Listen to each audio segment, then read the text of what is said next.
Pyramids View Hotel, and I'm about to show you exactly why it is the best view of the pyramids. There's an old saying that if you drink water from the Nile, you'll be back here, and I'm back here now for my second time, and it's absolutely incredible. I mean, we're having breakfast at our hotel, and where else in the world do you get a view like this?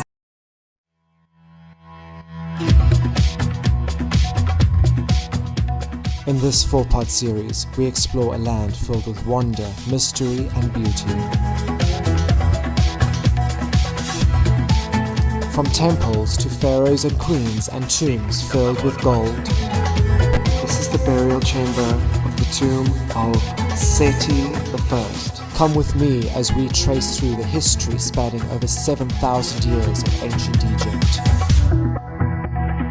La puissance de ton Dieu est assez grande.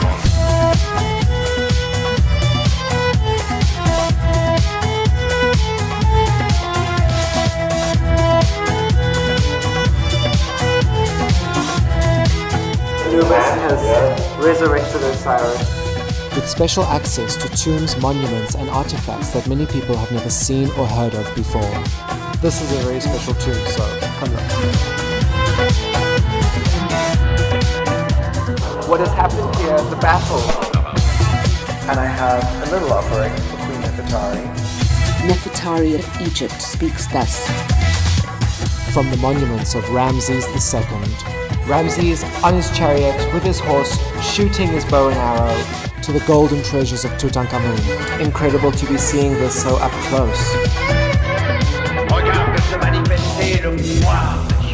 And the lesser known stories of this country.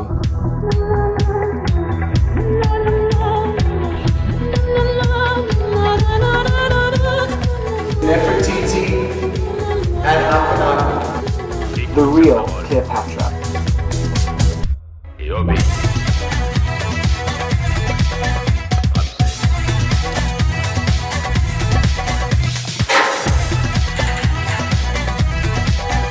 I believe that I am inside this tomb. Egypt came to an end. Come discover the history of Egypt through the ages.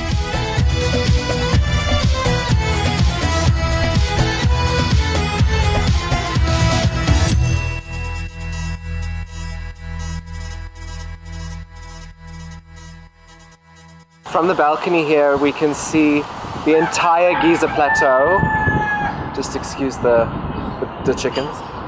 Okay, you can see the entire Giza plateau. You can see the pyramid for Khufu, his queens, the Khufu ship. Here's the Sphinx, the Valley Temple, the tombs of the pyramid builders. Then behind me here, we've got Khafra's pyramid, and then the pyramid for Menkura and his queen's pyramid. This is like so interesting to me. You can see like everyone's livestock is down here. They've got ducks, they've got goats, everything.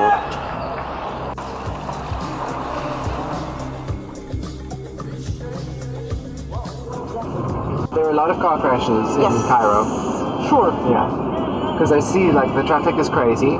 But I see on everybody's car, on the sides, there's a scratch. Yeah. Everybody. Everybody. Yeah. And they call that the Cairo kiss, am I right? Yes. Our first visit is to the world's first ever pyramid and the world's first ever stone structure at Saqqara, dating back to 2600 BC. This is the Imhotep Museum, which is named after the architect of the step pyramid for Pharaoh Zoser. And as you walk in here, it's so amazing, greeted by, it's not much to look at. It's a little statue of Zoser, no, of Imhotep I mean. And if you look here, he's not here, but all we have is his feet. And at the bottom here, you can see the remnants of his name, Imhotep. Imhotep was a physician, an architect, and an advisor to Pharaoh Zoser. And in the third dynasty, when Pharaoh Zoser decided he wanted to change from the traditional mastaba tombs to have something a bit grander, Him and Imhotep came up with the first ever step pyramid, which was also the first ever stone structure in the world.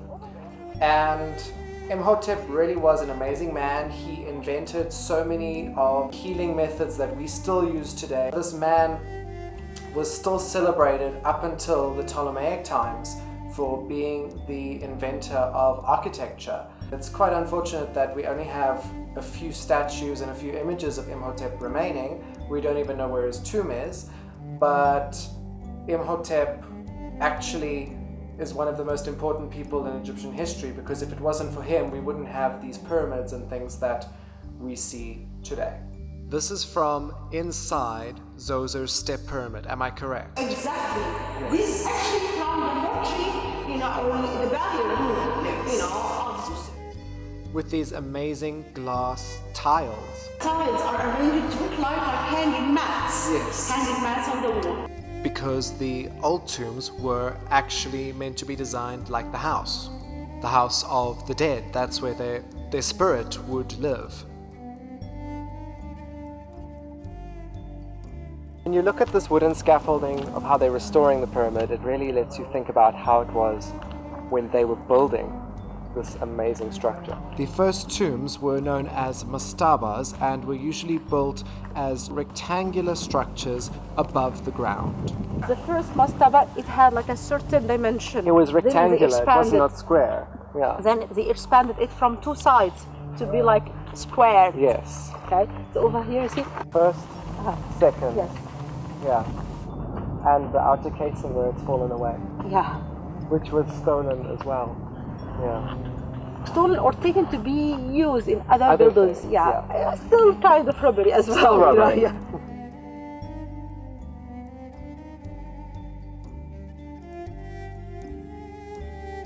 The Hatshepsut festival was almost like a jubilee celebration for when the pharaoh had his 30th anniversary of being on the throne. Best preserved areas where we know that a pharaoh celebrated his jubilee was at Saqqara, at the step pyramid of Zoser.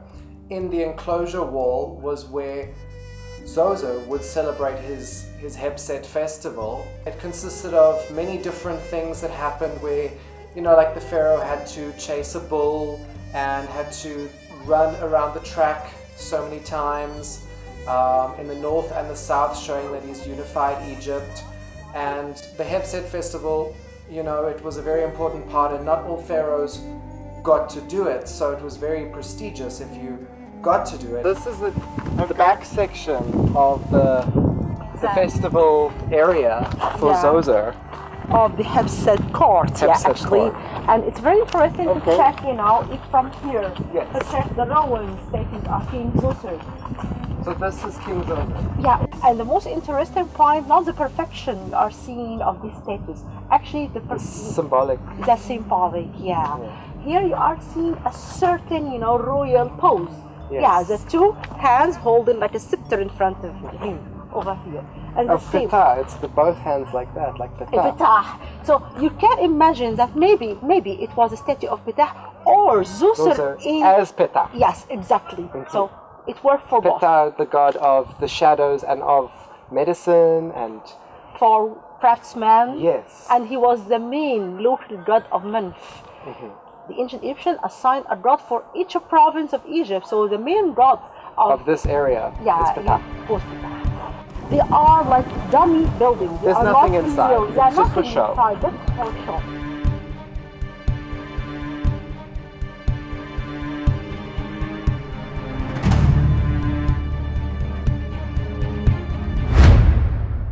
We're not exactly sure where Egypt came from. I mean, they didn't just spring out the ground, but we can trace it as far back as almost 7,000 years ago, where we have a tribe in the Libyan desert and along the Mediterranean. And as the weather started to change and the climate started to change, what we have now as desert started to dry up where they were living, and they moved forward and forward and forward until they reached the Nile, where they settled. From the two Nakada tribes, which settled in the north and the south of Egypt, we had two major cities that were formed, known firstly as Nekhen in the south and Inu in the north, Heracleopolis and Heliopolis.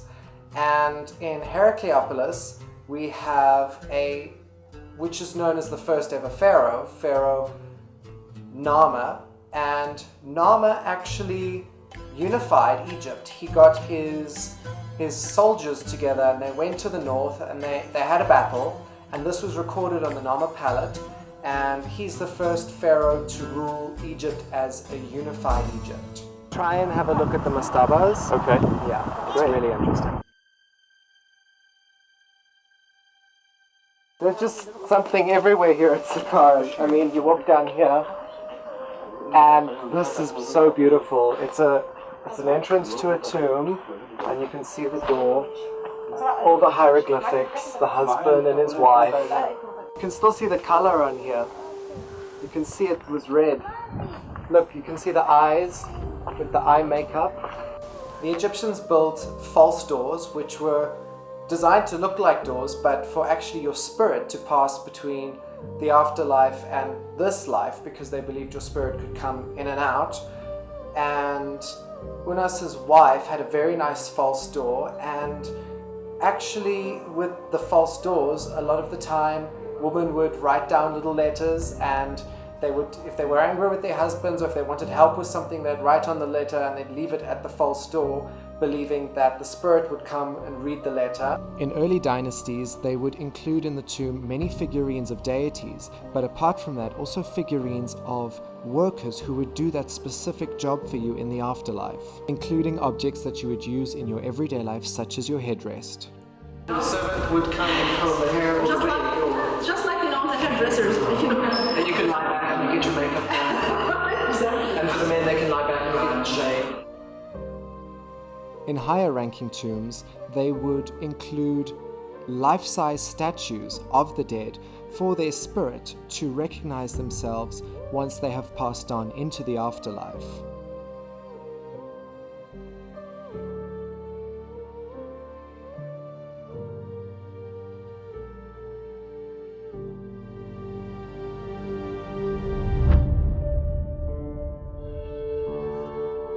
This is King Unas's causeway, and it leads to his pyramid, which is the first pyramid with text inside, and all of the mastabas for his children.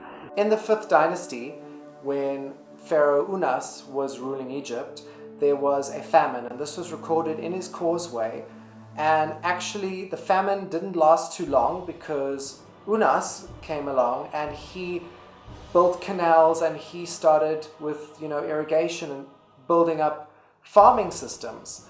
And this is actually recorded inside the son of Unas in his mastaba for Unas Ankh.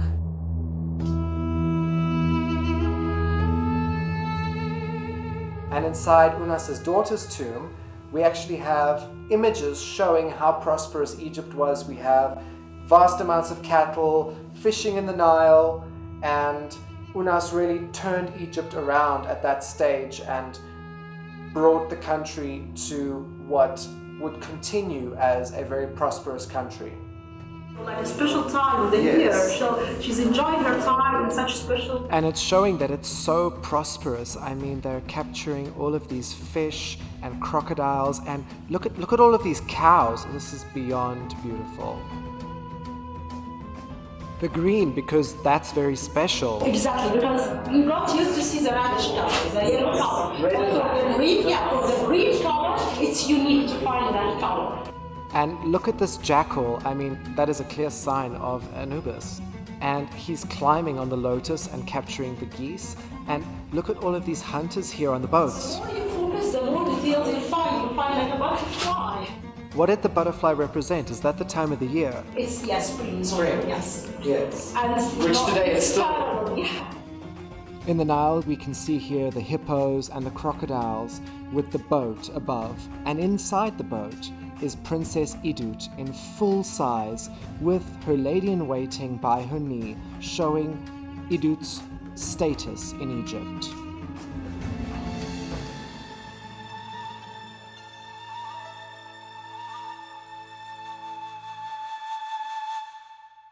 This is a very special tomb, so come look.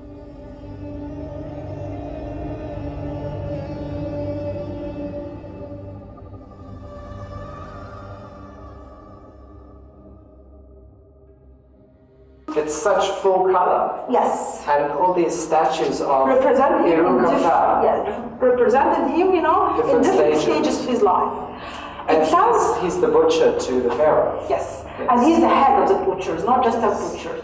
Irukata was the head butcher in the 6th dynasty, and actually what's very interesting, he was buried, as the Egyptians did this quite a lot, they buried them with things that they believed they need in the afterlife, and as Irukata was the butcher, he was buried with hordes of raw meat. And the strange thing is, when you go into his tomb, even to today, the raw meat smell is still there, and it's crazy to think that something like 4,000 years ago, we have the smell of raw meat, and we can still smell how that tomb smelt like.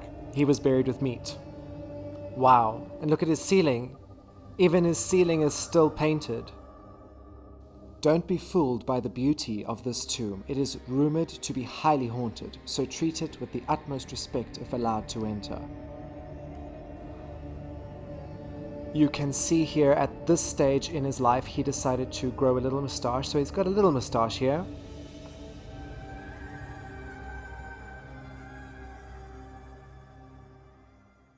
So I can read a little hieroglyphics, and I want to read the cartouche over there. I want to see if I'm getting it right. Can you? I can. I can't believe it. Okay. Okay. So we've got Ka, Yes, exactly. Nefer, Yeah.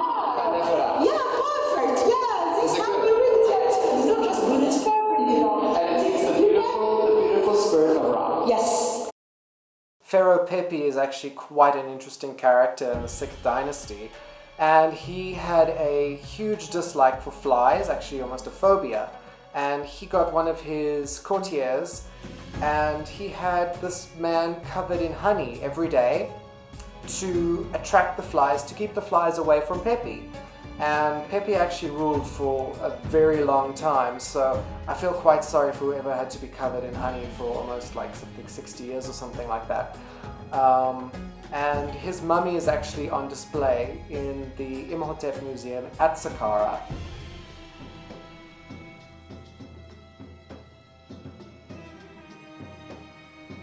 Many of the farming techniques used today are the same as used by the ancient Egyptians, and going around Saqqara you get an idea of how historical this place actually is.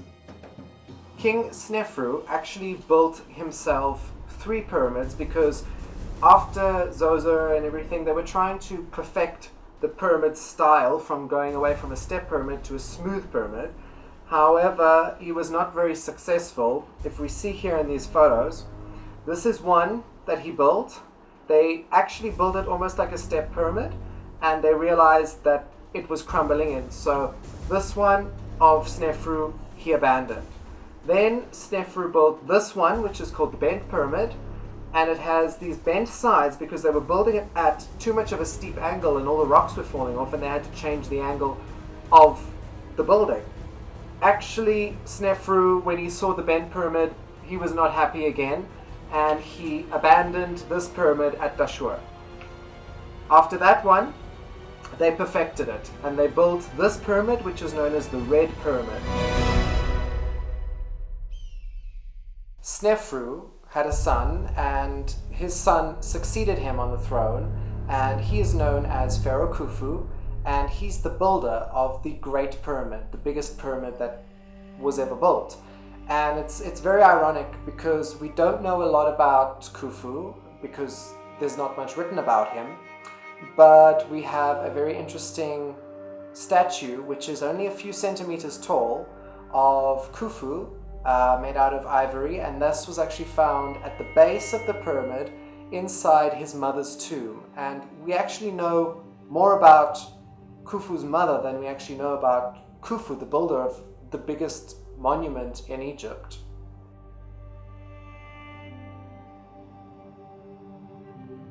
This is an amazing view of the pyramids. You can see all 3 of these huge ancient monuments, and to be here, you know what, you cannot describe what it feels like. Pyramids were actually used as tombs for the pharaoh, and also for, the pharaoh's wives, the queens. It is a big myth that the pyramids were built by slaves. We have proof, we have tombs for the slaves. Well, they weren't slaves, they were workers, because if they were slaves, they were not given a tomb. They were looked after, they were paid, they got paid in food and beer and wine, and they had houses given to them where they could live with their families. So this whole thing that, the pharaohs were slave drivers and forced everyone to work, that's not true. During a certain part of the year, men would be called aside and they would go and work on the pharaoh's project, whether that was to build a temple or a pyramid. And they were workers, they got paid and they enjoyed what they did. You're going to go inside? Yeah. I have a phobia of going inside the pyramid. You haven't been? It's too bad because it's unbelievable. I'm so scared to go inside. I have a feeling that it's going to fall in on me, or I'm going to be cursed or something. But you were passing up there. Oh yeah, I'll go to the entrance. I won't go in. My friend, Sharon Haig, and Sharon has actually just completed her studies as an Egyptologist. So Sharon, tell me, what is it about Egypt that captured you? I think it started when I was young, when I was about 6 years old. Yeah. And my parents brought me here. My father was wearing a three-piece suit, and my mother was wearing a black dress with pearls and heels, and they climbed up there. And later on, they basically took me to Egypt when I was about 9, and my father would pretend to be Akhenaten, and my mother Nefertiti. They would dance. Yeah. And they basically just bought me lots of books on ancient Egypt. And I am a lawyer, as you know. Yes. But I've never forgotten my love of Egypt, and I've always continued to be fascinated by it. I think it's a place that you can be fascinated by, your entire life. Yes. What is your hope for modern Egypt? My hope is that they will conserve the monuments. I think that's very important to discover the monuments, but I think it's very important to conserve sites such as these because they are the only ones. Yeah, And, it will never be again. It will never be again. And it's very important for people to learn about these monuments in order to value them. I know you want to go inside the pyramids, so I better let you go. Absolutely. I'm too scared to go inside, I'm not going to go, but anyway, thank You have to come sometime. I will. Thank you. We'll go together. In the distance from the Great Pyramid, you can see a new structure being built, which is known as the Grand Egyptian Museum. It is set to open very soon and will surely be Egypt's greatest museum ever. At the Sphinx Valley Temple, which is just in front of the paws of the Sphinx, the Great Sphinx, we had these statues, which are beautiful, of Pharaoh Khafra, and they are made out of granite, and at the back of Khafra's head we have Horus holding Khafra's head, supporting him, and these statues are so amazing to look at. And just to think that there were 12 of these statues originally inside the Valley Temple. However, in this turbulent 4th dynasty family, before Khafra and his successor Menkaure, came another son of Khufu, known as Djedefre.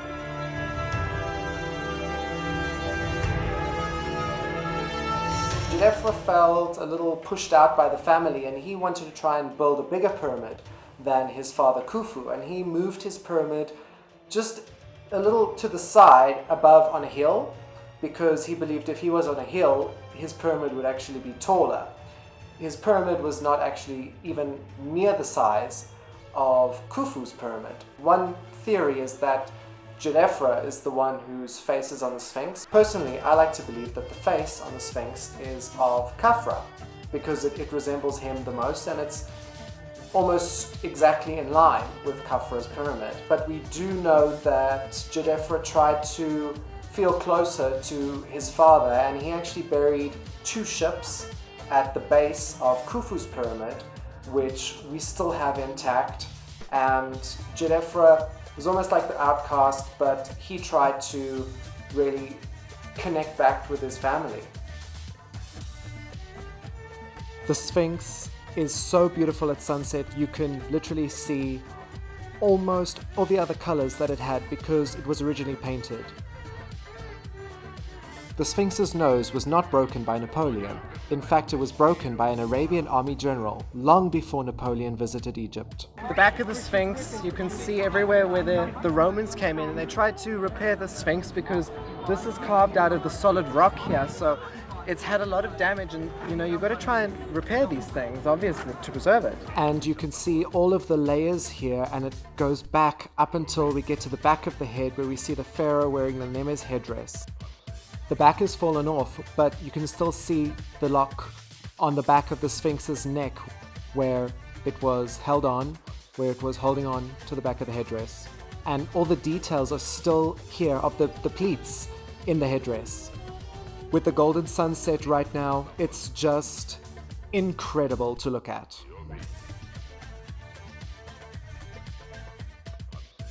No one is quite sure of the function of the Sphinx. However, sphinxes were seen as the protector of sacred places, and as this is a sacred burial place, it would make sense to have a sphinx there.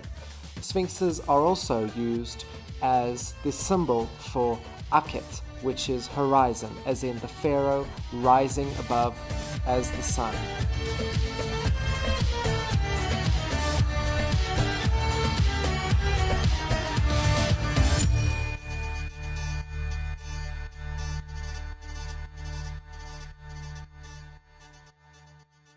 Here we have the death mask for Pharaoh Hor-Awibra. It was found in his tomb at Dashur, and this is the death mask of the pharaoh with the Ka statue. We're going to show you the Ka statue a little bit later. The color of this statue symbolizes the god Osiris and rebirth. But to tell us more about Montuhotep, I have roped in my friend and Egyptologist from New Zealand, Sharon Haig, to tell us a little bit more info about the 11th dynasty and its intermediate period, and to tell us more about the temple next to Hatshepsut.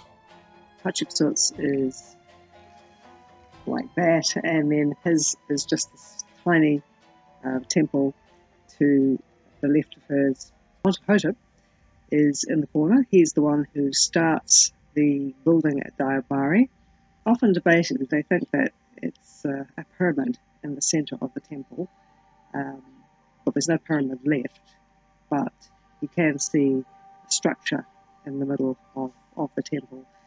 I think one of the most significant finds at the temple, or the surrounding temple, is the burial of 60 young men who appear to have been warriors. They were killed in battle, and parts of them were discovered. They are actually high up in another tomb, which you can see, but you would need special permission for. There isn't anything in there except bones and wrapping. I think you would need to be a Gillian Fletcher to get permission. Montuhotep's temple was a wonderful piece of art. The art hadn't actually reached its zenith. It did later on. But in any case, Montuhotep united Egypt, both Upper and Lower Egypt. I think the most significant sculpture associated with him is that very large Ka statue, which was discovered by Howard Carter, the discoverer of Tutankhamun's tomb. And you can still see this sculpture in the Cairo Museum. It's black, and all the limbs and the body are black, and the king is covered in white, and he's wearing a red crown. It's very striking. Some people think it's chunky, some people think it's clumsy. It hasn't, just because it's not refined like a lot of the art in the Middle Kingdom. But I think it's very striking when you see it. It's possible that Montuhotep did not have any heirs, which is why Amenemhat was the designated successor. He hijacks the literature, so to speak, by bringing in something called the prophecy of Nefertiti. And in this piece of literature, a man called Ameni, who is a commoner, has been prophesied to be pharaoh. In any case, he starts to be a very good king, and he establishes a dynasty which is considered to be the high point of the Middle Kingdom. So the literature starts off with something like the prophecy of Nefertiti. You have the Tale of Sinews. You also have instructions of Amenemhat, which is an interesting piece of work because it points to his assassination. So there's a great deal of manipulation by the pharaohs in the literature as much as anything else.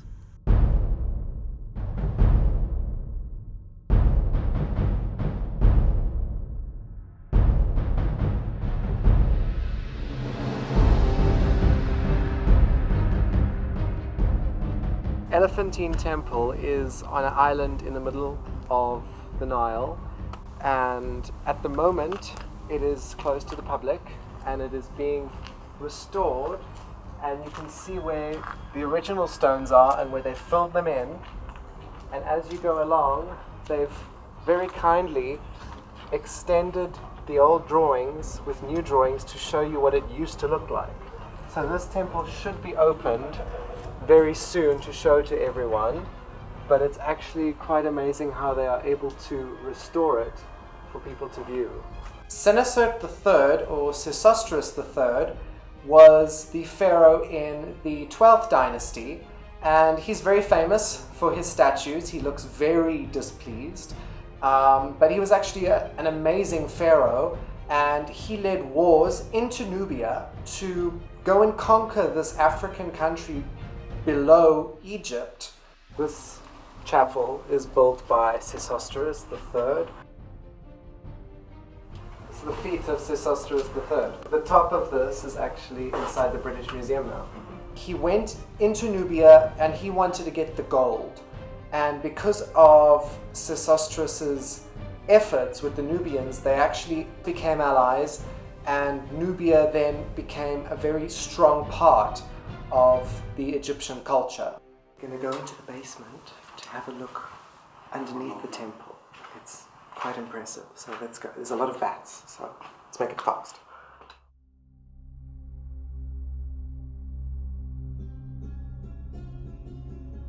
This tomb dates back to the 4th dynasty, and it is actually extremely rare to find a tomb, yet alone a tomb for a priest, underneath a temple.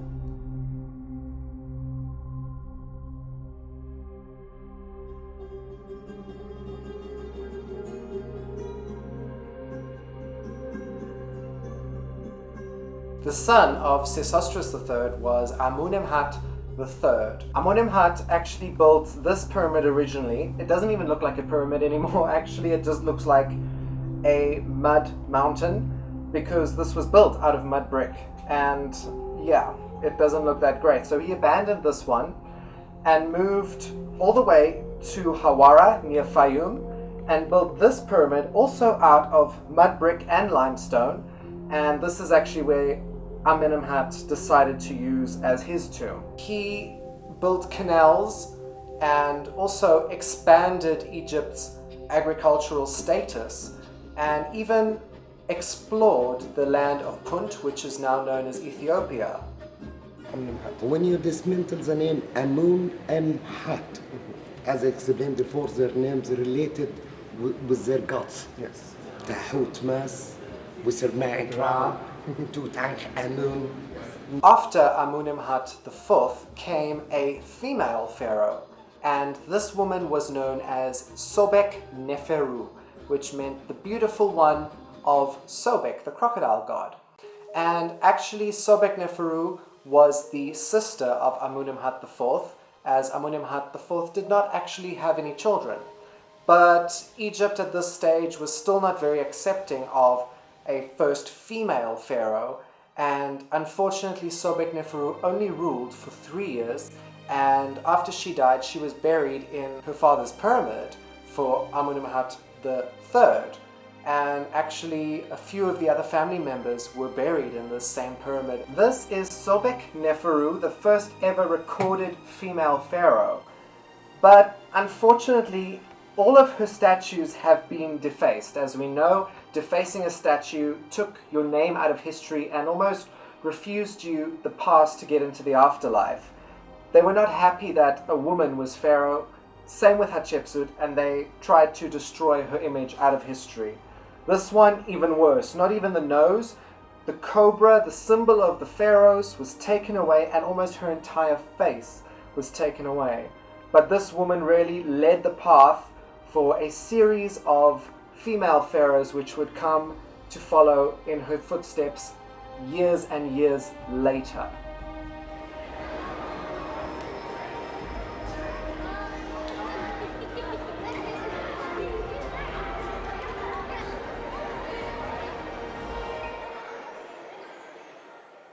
Along came the 13th dynasty. Horowibra actually ruled Egypt for 2 years, 7 months, and 7 days. It's actually quite specific, but he didn't have enough time, obviously, in this 2 years, 7 months, and 7 days to build his own pyramid. That's why he was busy restoring the pyramid of Amenemhat III. Actually, in the 13th dynasty, building pyramids was still quite common practice. They had 3 forms for your spirit: the Ka, the Ba, and the Ah. The Ka was your bodily spirit. The Ba was what your spirit became to travel to the afterlife. And the Ah was your spirit once you had reached heaven. Really represented in his Ka statue. The Ka is the spirit with the hands on the head. It's made of wood. And this is a unique statue because there is no other statue of a king with the Ka. And it's beautiful. His eyes are blue. And he's got the Osiris beard, which means he's passed on to the afterlife. And people walk past this statue all the time, and they never pay attention to it. But this is so important, this statue. Like a wooden statue, found in such perfection. With just a few cracks. And he still has some gold on his necklace. It's beautiful. If someone broke into his tomb, his eyes would reflect the sunlight and he would come alive. That's the curse, yeah.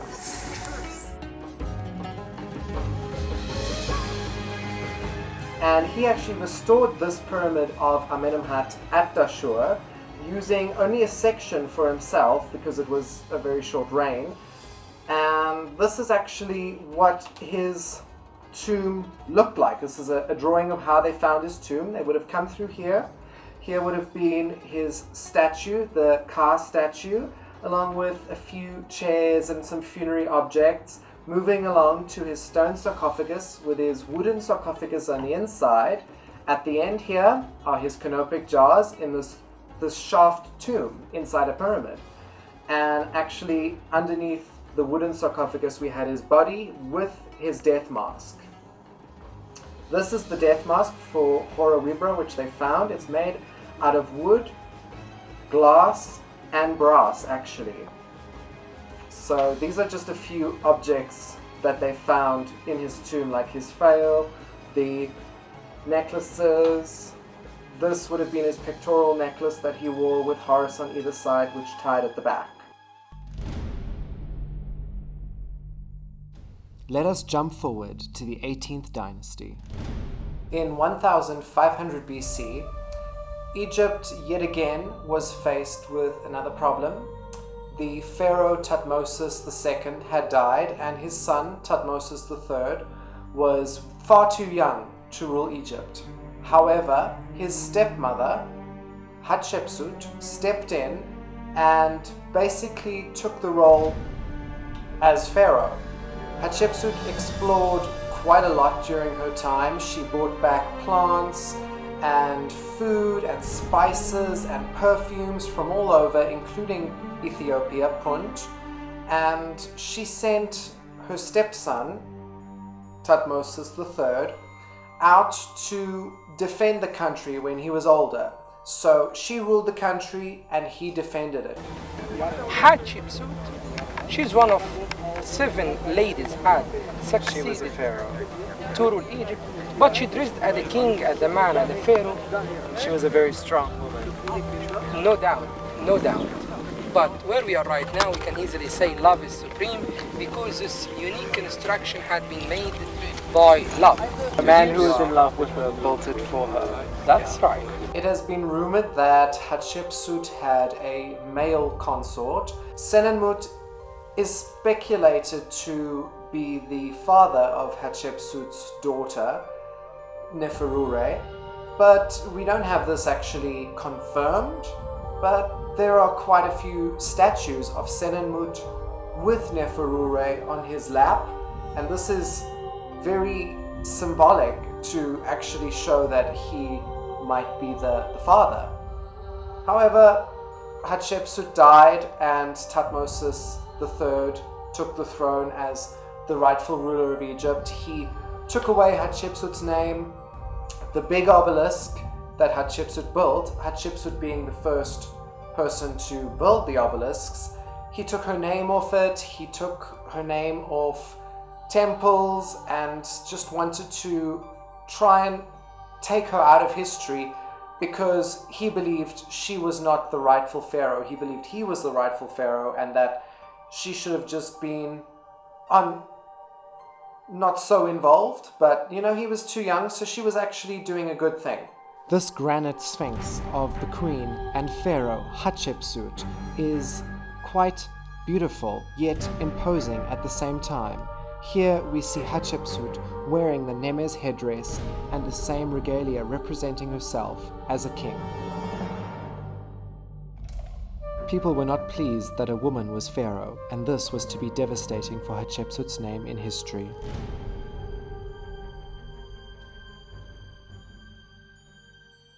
North of Luxor by 40 kilometers. Okay, so From village, from there, yes, far. They come special to the village of Luxor. Nice to meet you guys.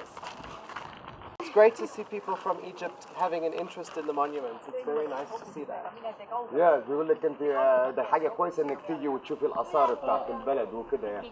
They come from far distance. They come from far to Yes. see it in their own country. Yes. That's really great. Okay. There's actually so much to see around the Yes. back here. And then from here you get an amazing view of the obelisk. It's here that Hatshepsut built the biggest of all her obelisks. Yes. They built a wall around Hatshepsut's Obelisk, obelisk to hide with just the tip sticking out. So only the priests could go in and read the story, Yes. but the public who would see it from far could not tell who it was. But who could remove the name of a pharaoh? Perhaps someone who knew that they were the rightful heir.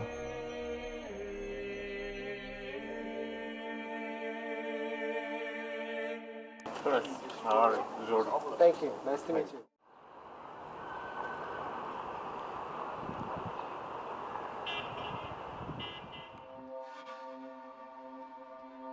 Behind me now is what would have been the biggest obelisk in Egypt and in fact the entire world, carved from one solid piece of granite here in this quarry in Aswan. But unfortunately, when they were chipping away to dig out this enormous piece of rock, they cracked it. So it was left abandoned, but it's actually a good thing because this lets us see how they actually built these things.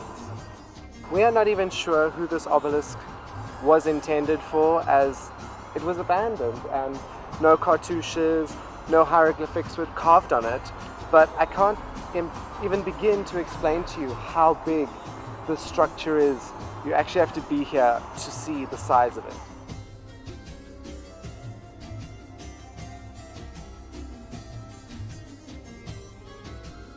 Sharing his name with the ibis-headed god, Thutmose III, the stepson of Queen Hatshepsut, ascended to the throne.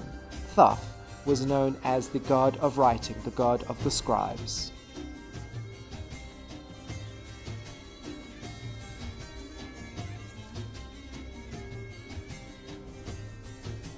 Thutmose III ruled for 54 years. He fought in 17 battles, the Battle of Megiddo being his biggest battle ever. He built around 50 temples and fortresses from Lower Syria down into Nubia. However, most of these are not standing anymore and destroyed because of the newly constructed Lake Nasser, which flooded these mud brick fortresses, and they've been lost to history forever.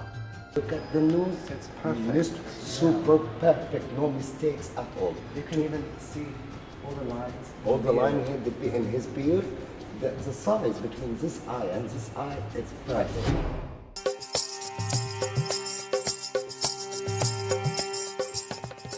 It's good. Thank you.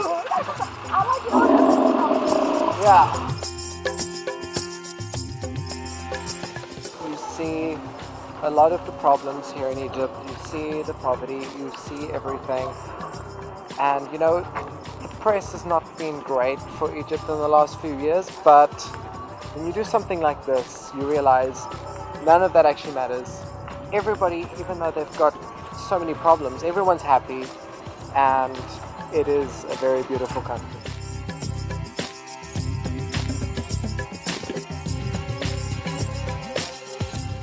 This view of the pyramids in the back, it makes you think how it must have been 5,000 years ago, looking at these things. You just can't take it in, and the sheer size, it's so beautiful.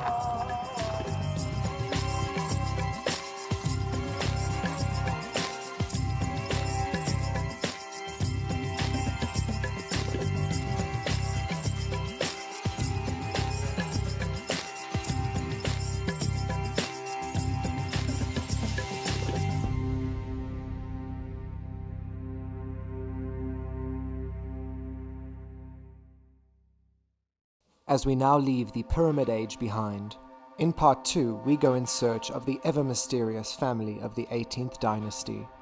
And the eyes and the eyebrows have been made black. From the family quarrels of Thutmosis and Hatshepsut, It's like you can hear a pin drop. to the eccentric new ways of Akhenaten and his beautiful wife Nefertiti, the treasures and intrigue behind the story of Tutankhamen. Let's go inside into the burial chamber and the legacy of Tutankhamun's grandparents, Amenhotep and Queen T.